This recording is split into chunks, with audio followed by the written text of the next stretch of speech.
Donc nous y voilà.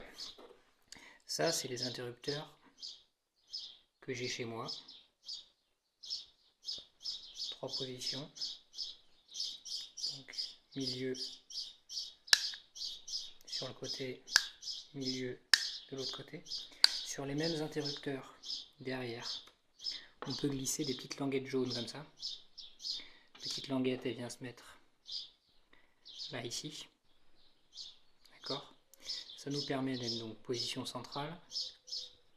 Et on a une position qui revient toute seule. Et sinon, toujours la position fixe. Ces interrupteurs, ils viennent se clipser sur ce support. D'accord?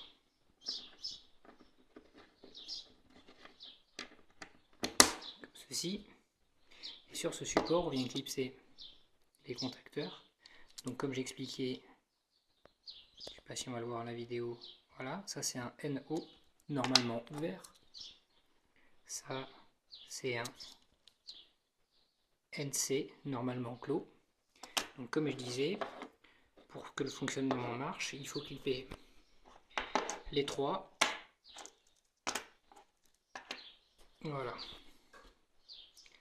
Donc quand on clipse les trois sur le support, ce qui selon Extreme est impossible, n'est-ce pas? On peut venir mettre le bouton. Sur le bouton, on peut rajouter ces petites pièces noires qui permettent de créer un appui, puisque quand on pousse d'un côté ou de l'autre, là on voit qu'il y a un morceau qui avance, le morceau recule et l'autre morceau avance. Ça veut dire que là en position, le bouton du milieu ne sera jamais appuyé. Donc si on vient rajouter cette petite languette, je pose 2 minutes.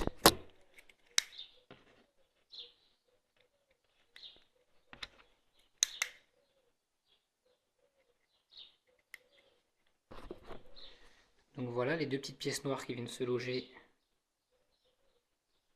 dans les perçages, n'est-ce pas? Sur l'autre bouton, on aperçoit qu'on a des trous. Et là, on a mis les deux fameuses petites pièces noires.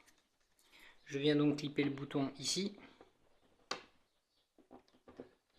Voilà, donc là j'ai déjà préparé le montage avec les 3 lampes, n'est-ce pas? Un petit transformateur 12 volts. Je branche le tout.